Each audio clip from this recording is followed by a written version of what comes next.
Kinabukasan sa border town, nalaman ng prinsipe na ang mga sundalong kanilang natalo ay unang bugso lamang ng puwersa ni Timothy. Kinumpirma ni Iron Axe na ito ay tugma sa estratehiya ni Timothy Wimbledon, at inihayag na nagpapadala si Timothy ng mga alon ng hukbong mga refugee upang salakayin ang kanlurang rehiyon, gamit ang katulad na taktika na ginamit sa Clearwater Port. Tinanong ng prinsipe kung lahat ng sundalo ay mga sibilyan.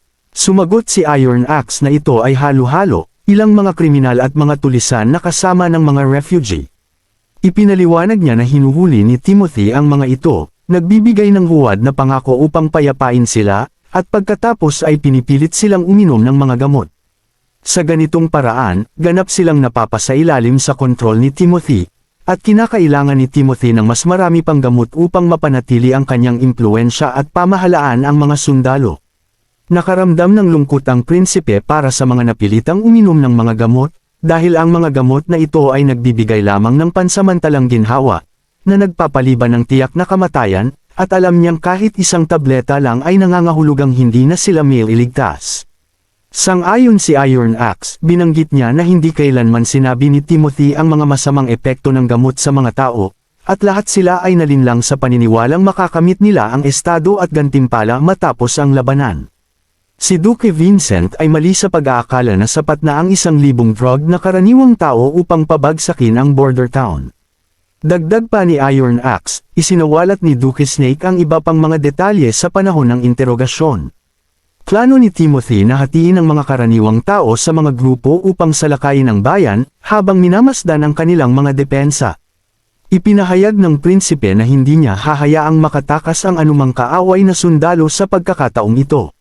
Dahil bahagi si Duque Snake ng unang bugso, tinanong niya kung may alam sila tungkol sa susunod. Ibinahagi ni Iron Axe na hindi nila nakuha ang maraming detalye tungkol sa ikalawang bugso, ngunit si Duque Snake ay nagbigay ng ilang impormasyon. Mahirap paniwalaan na ang kanyang kapatid ay maaaring sumugal ng napakalaki.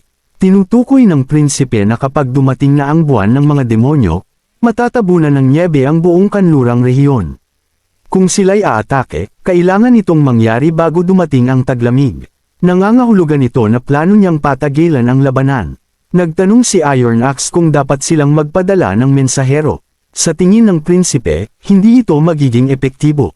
Upang mapaisip muli si Timothy tungkol sa kanyang estratehiya, kailangan nilang bawasan ang kanyang puwersa at ipakita sa kanya na ang pagpapadala ng mga karaniwang tao sa labanan ay hindi gagana laban sa kanlurang rehiyon. Inilatag ng prinsipe ang mapa at ipinaliwanag ang pangangailangan ng kanilang susunod na mga hakbang.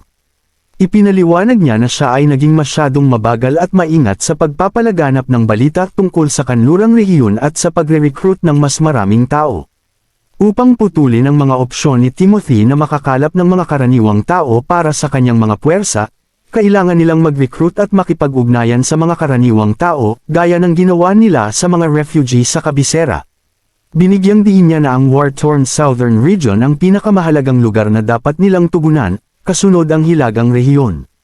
Plano niyang pakawalan ng mga bilanggo upang magpadala ng malinaw na mensahe, na tinitiyak na hindi na muling susubukan ng puwersa ni Timothy ang isang walang saysay na pagsalakay. Nangangatwiran si Iron Axe na ang pagpapalaya sa mga bihag ay maaaring maglantad sa kanilang mga estratehiya. Gayunpaman, siniguro ng prinsipe sa kanya na mananatiling bulag si Timothy tungkol sa mga detalye ng lakas ng kanilang armas at kakayahan sa paggawa. Ang mga pinalayang bihag ay magbubunyag lamang ng lawak ng kapangyarihan ng kanilang armas, ngunit hindi ang mga masalimuot na detalye ng kanilang operasyon. Bukod pa rito, ang mga bihag na ito ay magdadala ng liham ng babala kay Timothy, na magsisilbing parehong estratehikong at psikolohikal na kalamangan. Nagtaka si Iron Axe, ipinahayag ng prinsipe ang kanyang plano. Plano niyang mag-anunsyo ng isang tiyak na petsa para sa isang malaking opens iba at pagkatapos ay maglunsad ng pagsalakay sa kabisera. Hindi ito kasama ang unang hukbo, kundi isang hindi inaasahang pag-atakeng panghimpapawid. Ipinaliwanag niya na bagaman maliit ang tsansa na mapatay si Timothy, ang pangunahing layunin ay lumikha ng malaking psikolohikal na epekto. Sa pamamagitan ng pagpapakita ng kanilang kakayahang umatake ng direkta sa kampo ng kapangyarihan ni Timothy, yayanigan nila ang kumpiyansa nito at pababagsakin ang kanyang pamumuno. Ang layunin ay ipadama kay Timothy na siya ay nasa panganib at hindi sigurado sa kanyang posisyon, kaya't makakamtan nila ang tagumpay sa pamamagitan ng takot at kaguluhan. Kinabukasan sa border town, si Margaret ay nag-e-enjoy ng malamig na sorbetes habang nagbibigay ng papuri sa prinsipe para sa kanyang mahusay na estratehiya na nagpayanig sa Grey Castle. Dahil dito, paulit-ulit na nabigo si Timothy na pabagsakin ang border town. Dagdag pa niya, narinig niya ang balita tungkol sa Black Flag Fleet na pumunta sa Seabreeze Town at Goldenweed City bago maglayag pahilaga, at walang may ideya kung saan pumunta si Garcia kasama ang kanyang Black Flag Fleet. Dahil wala na si Garcia sa eksena, nangangahulugang ang natitirang target ni Timothy ay ang ating prinsipe.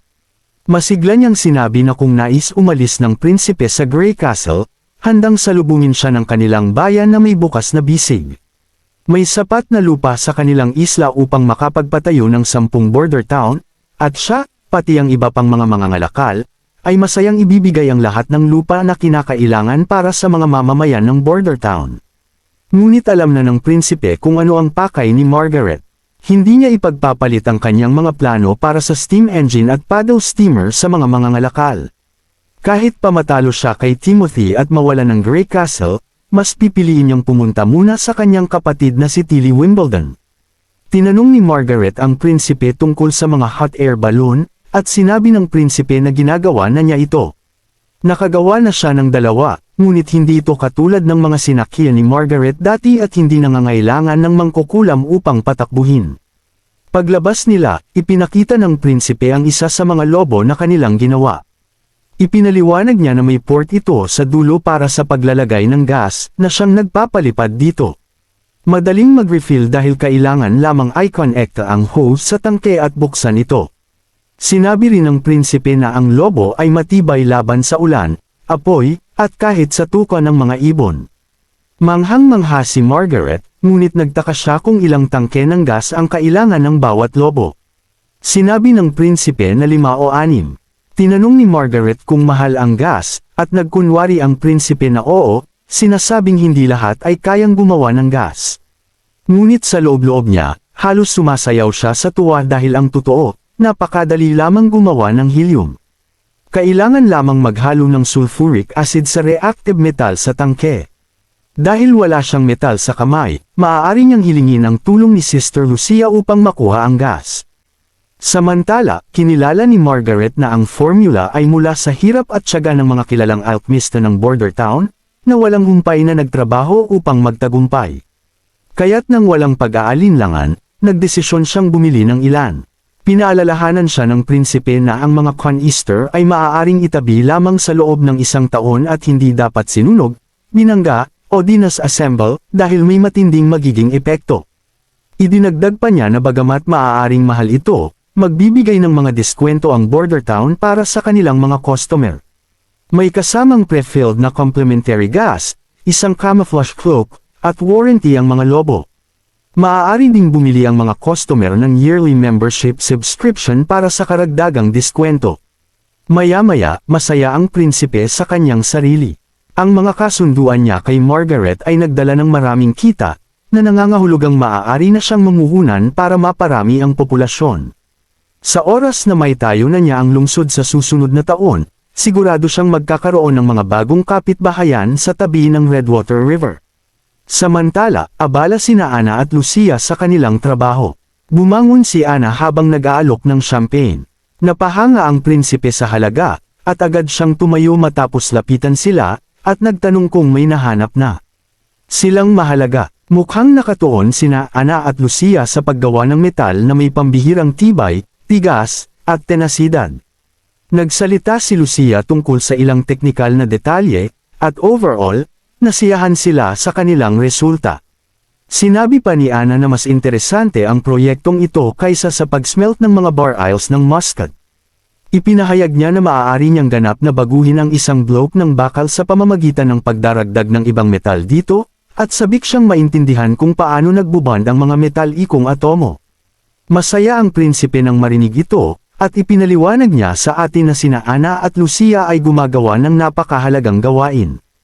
Ang trabaho ni Lucia ay durugan ang mga ores upang makuha ang mga pangunahing elemento, habang pinaghalo ni Ana ang mga ito sa bakal upang subukan ang kanilang kalidad. Gamit ang kakayahan ng Blackfire, sinusubukan ni Ana ang tigas at tenasidad ng iba't ibang halong metal gamit ang magic. Habang naglalakad ang prinsipe, siya ay abala sa pagbabasa ng isang aklat tungkol sa kimika, na nagdedetalye ng lahat tungkol sa bakal at mga katangian nito. Alam niyang kahit ang tenasidad ay hindi sapat upang maging isang mahusay na prinsipe. Makalipas ang ilang sandali, nakaupo ang prinsipe sa isang bangko, at ang pagkalaglag ng mga dahon ay malinaw na senyales na papalapit na ang taglagas. Habang papikit-pikit na ang prinsipe, biglang ginayang siya ni Ana sa pamamagitan ng pagtap sa kanyang ilong, sinasabing huwag siyang matulog sa labas, kung hindi ay magkakasakit siya.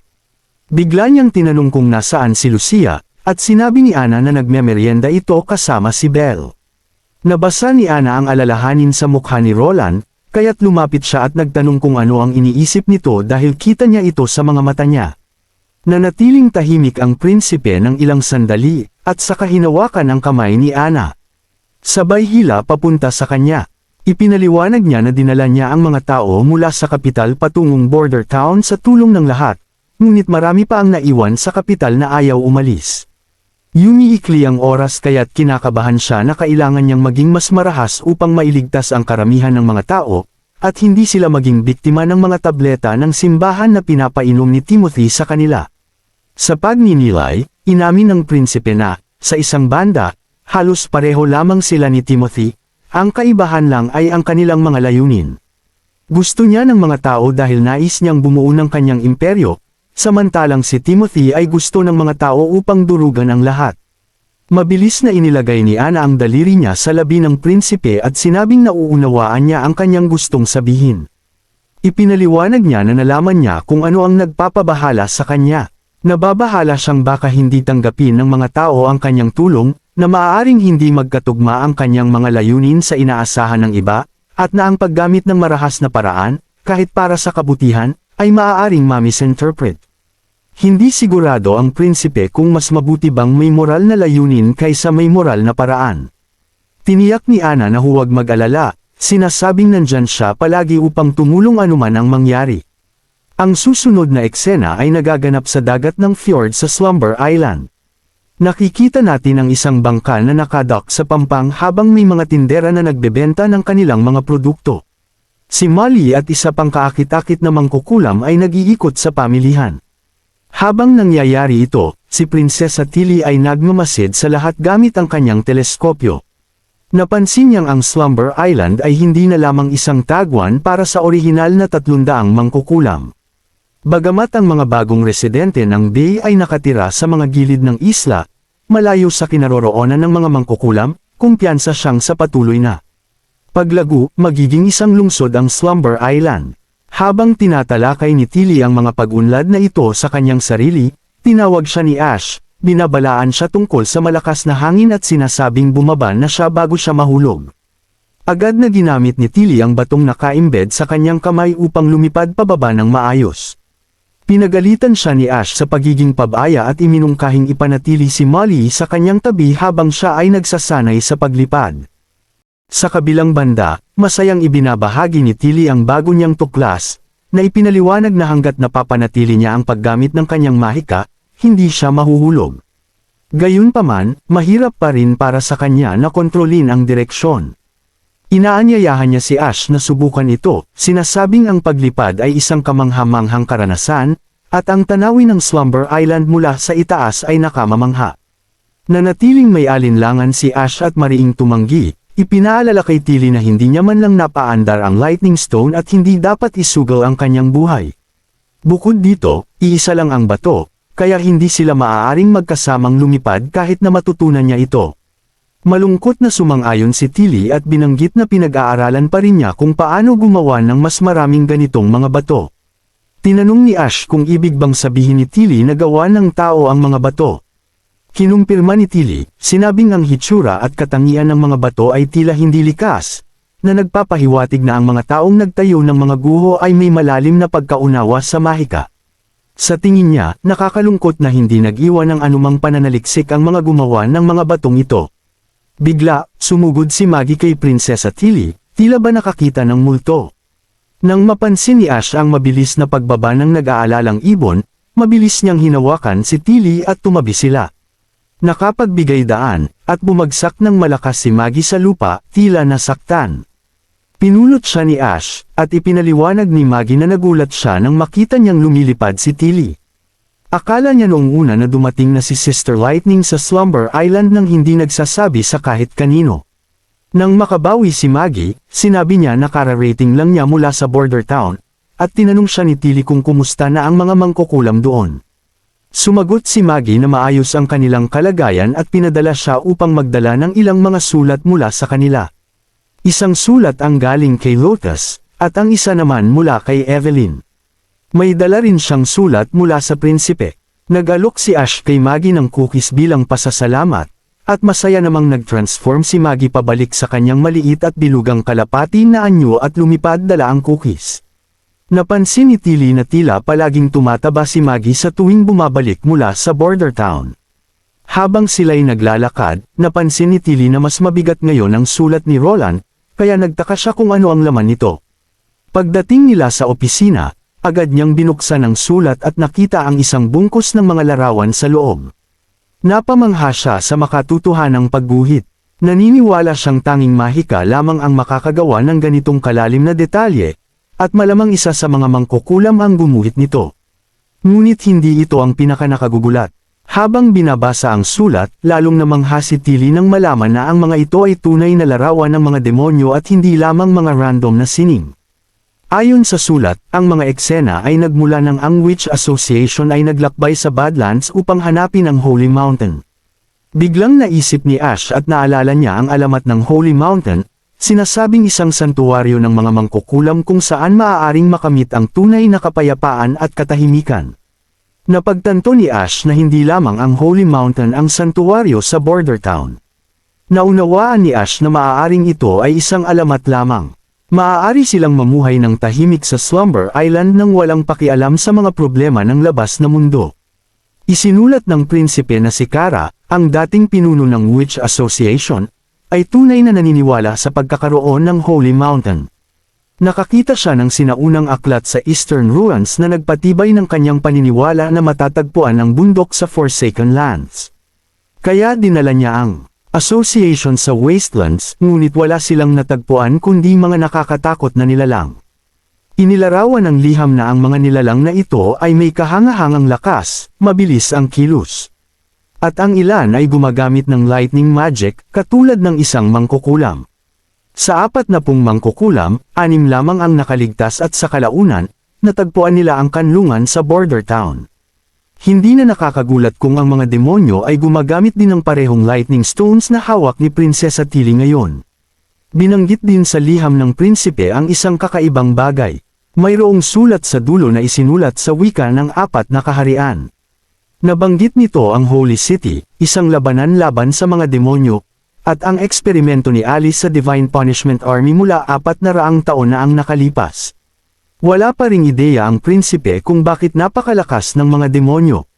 Matapos basahin ang misteryosong liham mula sa prinsipe, ipinagpatuloy ni Tilly ang pagbasa ng sulat mula kay Sylvie. Inilahad ni Sylvie na wala siyang natuklasan na anumang bakas ng mahika na may kaugnayan kay Roland Wimbledon. Walang ibang mangkukulam sa border town na maaaring kumokontrol sa prinsipe, ibig sabihin ay tunay na kapatid niya si Prince Roland. Labis na ikinagulat ni Tilly ang balita, at nagsimulang magtaka kung paano ito posible. Naalala niya na sina Gerald, Timothy, at Garcia ang unang mga anak ng kanilang ama. At sila ay malapit sa isa't isa. Sila ay nagkaroon ng malapit na samahan dahil dito. Si Garcia, na pinakabata, ay 6 na taon ang tanda kay Roland. Kaya't walang sinumang nakipaglaro sa kanya at siya ay madalas na inaapi. Dapat sana ay siya ang naging kaalyado ni Roland bilang bunsong kapatid. Ngunit hindi iyon nangyari dahil sa ilang kadahilanan. Naging magulo ang ugali ni Roland dahil sa treto ng kanyang mga kapatid. At si Tilly ang naging biktima ng kanyang sama ng loob. Ipinaliwanag ni Tilly na nang malaman ito ng kanilang ama, si Roland ay nagbago ng kaunti. Ngunit nanatili siyang puno ng kalikutan. Gayunpaman, puno siya ng kalokohan. Pareho siyang immature at medyo nakakatawa, kaya kinailangan niyang lumaban sa kanya. At hindi na siya labis na nabother pagkatapos noon. Hindi ko may kakaila, napaka-charming ni Roland noong mga panahong iyon. Karagdagan pang inilahad ni Tilly na habang lumalaki si Roland, hindi talaga siya nagbago ng marami.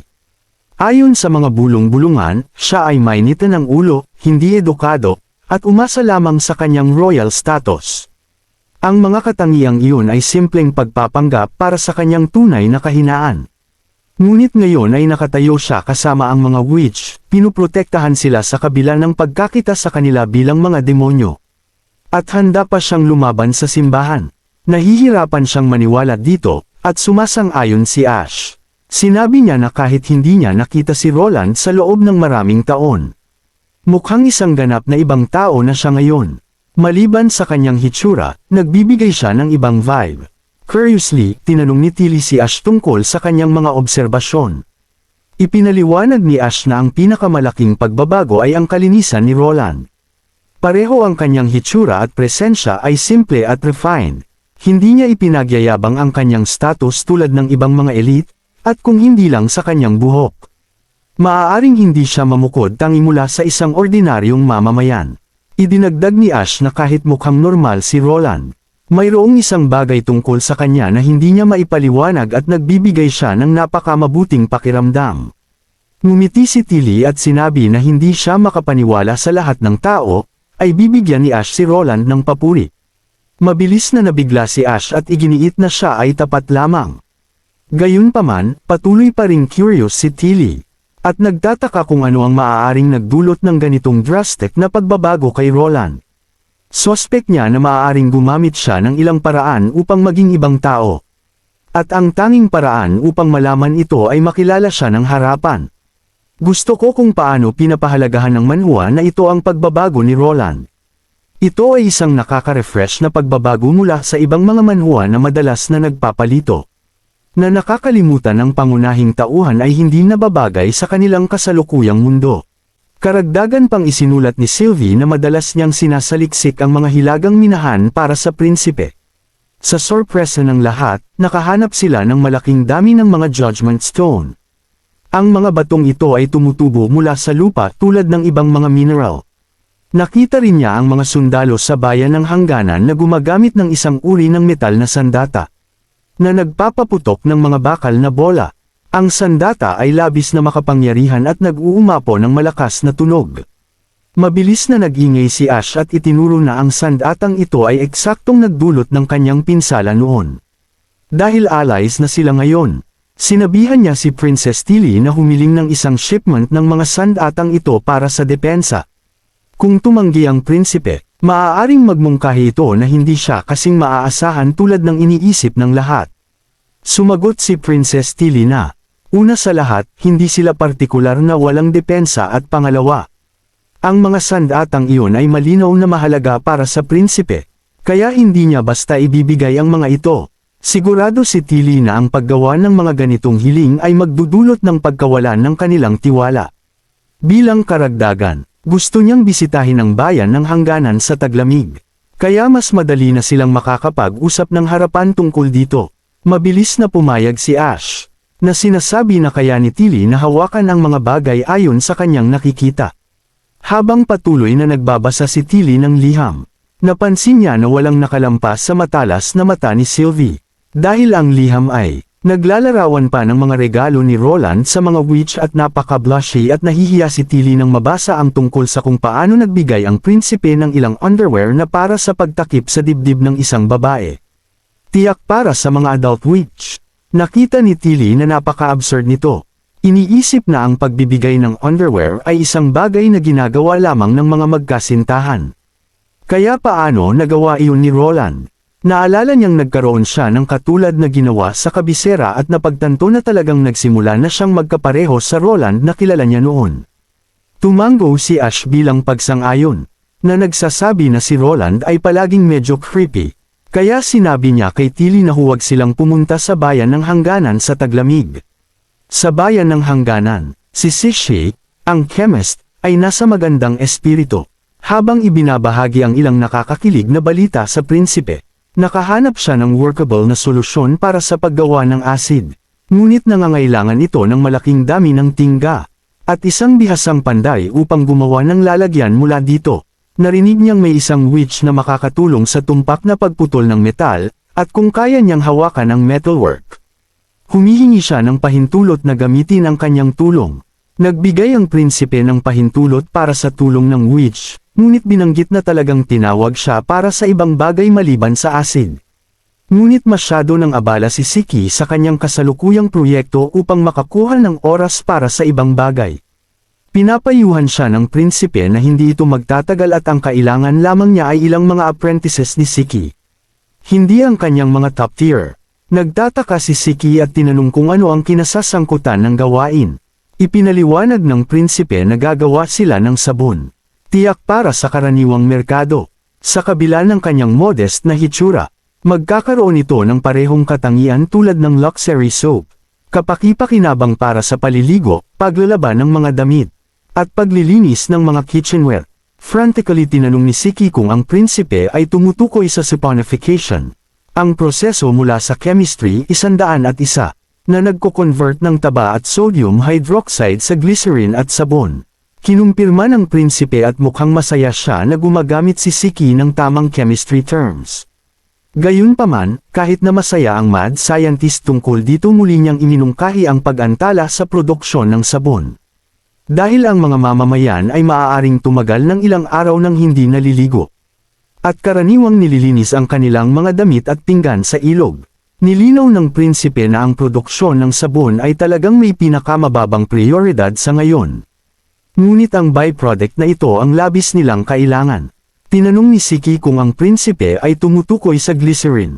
At sumang-ayon ang prinsipe, na nagsasaad na ang paggawa ng glycerin ang kanilang pangunahing prioridad. Sa wakas, pumayag si Siki sa plano. Ngunit itinuturo na wala siyang oras upang hawakan ito mismo. Naiintindihan ng prinsipe at binanggit na mayroon siyang spicy intel na maaaring interesado siya. Ayon sa balita, isang sailboat na may dalang 50 mamamayan ang dumating ngayong umaga.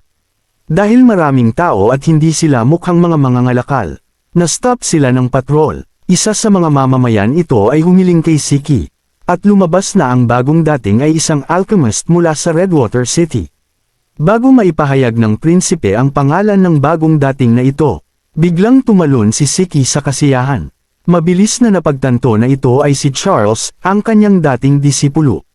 Sigurado siyang nagdala si Charles ng mga apprentices upang tulungan siya, at sabik na tinanong kung nasaan si Charles ngayon, na ipinaliwanag na siya ang kanyang pinakaproduktibong disipulo, at napakahalaga nito para sa trabaho. Ipinaalam ng prinsipe sa kanya na sila ay nakarehistro sa City Hall. Sa susunod na eksena, naghahanda sina Lightning at Maggie para sa kanilang pakikipagsapalaran, sinisigurado nilang kumpleto ang kanilang mga gamit. Ipinagmamalaki ni Maggie ang kanyang dala, isang hilera ng mga longganisa, at idineklara na handa na siya para sa paglalakbay. Tumaas ang kilay ni Lightning at sinabi sa kanya na hindi gaanong makakatulong ang mga longganisa laban sa mga panganib na kanilang kakaharapin, kaya dapat kumuha siya ng sandata o kung anuman. Ngunit malinaw na sinabi ng maliit na kalapati na kung may makakaharap siyang mga sundalo ng Divine Judgment, tutukain niya ang kanilang armor.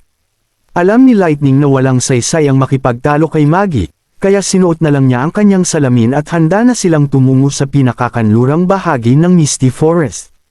Ang layunin nila ay tuklasin ang lugar at iguhit ang hangganan ng kagubatan. Habang sila'y umaalis, nakaramdam si Lightning ng kaginhawaan na kasama si Maggie. Hindi siya mapakali na mag-isa sa paggalugad ng Misty Forest, lalo na pagkatapos niyang makasalubong ang isang demonyo noong huli niyang pagbisita. Naisip niya na kung alam ni Maggie kung gaano siya natatakot, baka kantsawan siya nito.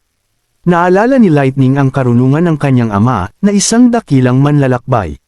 Sinabi nito sa kanya na anuman ang mga balakid na haharapin niya, dapat niyang harapin ang mga ito ng matapang, magmasid ng mabuti. Ang takot ay madalas nagmumula sa loob, hindi sa tunay na panganib. Sa isiping ito, pinatatag ni Lightning ang kanyang loob, at ipinagmamalaki niyang sinasabi na siya ang anak ng kanyang ama at hindi siya matatalo. Sa kanilang paglalakbay, nakikita ni Lightning na nakakapanatag na maaari lang silang sumunod sa ilog upang hindi sila maliga. Biglang napansin ni Maggie ang isang napakataas na bundok sa dulo ng kagubatan. Ang laki ng bundok ay halos mastiko. Napansin nila ang isang malalim at madilim na butas sa bundok at napagpasyahang pasukin ito para imbestigahan. Pagkapasok nila, napansin ni Lightning ang mga itim na bato na nakakalat sa paligid. Pinitik pa ni Maggie ang isa sa mga bato at sinabing hindi ito mukhang nakakain. Sinuri ni Lightning ang mga bato at napagtanto niyang parang may uri ng mineral ang mga ito. Dahil hindi sila sigurado, napagpasyahan nilang dalhin ang mga bato sa prinsipe para sa pagsusuri. Binanggit ni Lightning na ginugol nila ang halos buong umaga sa pagpunta rito, na nangangahulog ang mga 240 kilometro ang layo nito mula sa border town, mas malayo pa kaysa sa Longsong Fortress. Bigla siyang naging curious at iniisip kung ano ang nasa kabila ng malaking bundok na ito. Samantala, napansin ni Maggie na nagsisimula ng mangitim ang kanyang mga balahibo. Tumingin siya ulit sa mga bato at napagtanto niyang hindi talaga ito nakakain. Wala akong pagtataka kung ang lugar na ito ay isang minahan ng uling, sabi niya. Sa kabila nito, napagpasyahan ni Lightning na silipin ang kabilang bahagi ng bundok, kaya sinabi niya kay Maggie na huwag gagalaw at manatili sa pwesto. Nagmadali siyang lumabas ng tunnel at nagsimulang lumipad patagilid patungo sa dagat para tingnan kung ano ang nasa kabila ng bundok. Nang sa wakas ay narating niya ang dulo ng bundok at tumingin-tingin sa paligid, lubos siyang nagulat sa kanyang nakita. Pagkatapos, bumalik ang eksena sa border town kung saan abala ang prinsipe sa pag-aaral ng mapa ng Royal Palace ng Grey Castle at pinaplano ang kanyang pagsalakay. Biglang may narinig siyang malakas na kalampag. Si Maggie at Lightning ito, sumisilip sa bintana, at halatang takot at balisa si Lightning. Agad na sinabi ng prinsipe kay Nightingale na buksan ang bintana.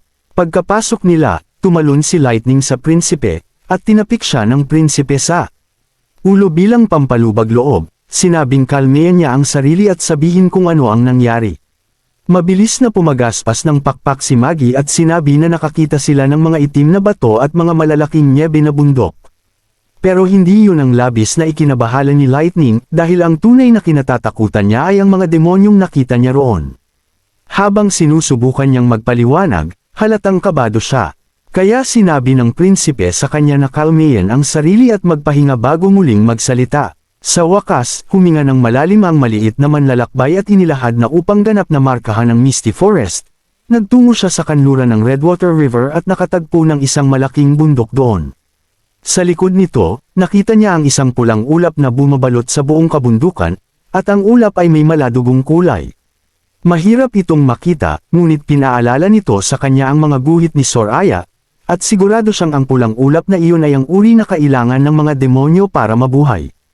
At dito nagtatapos ang ika-178 na chapter.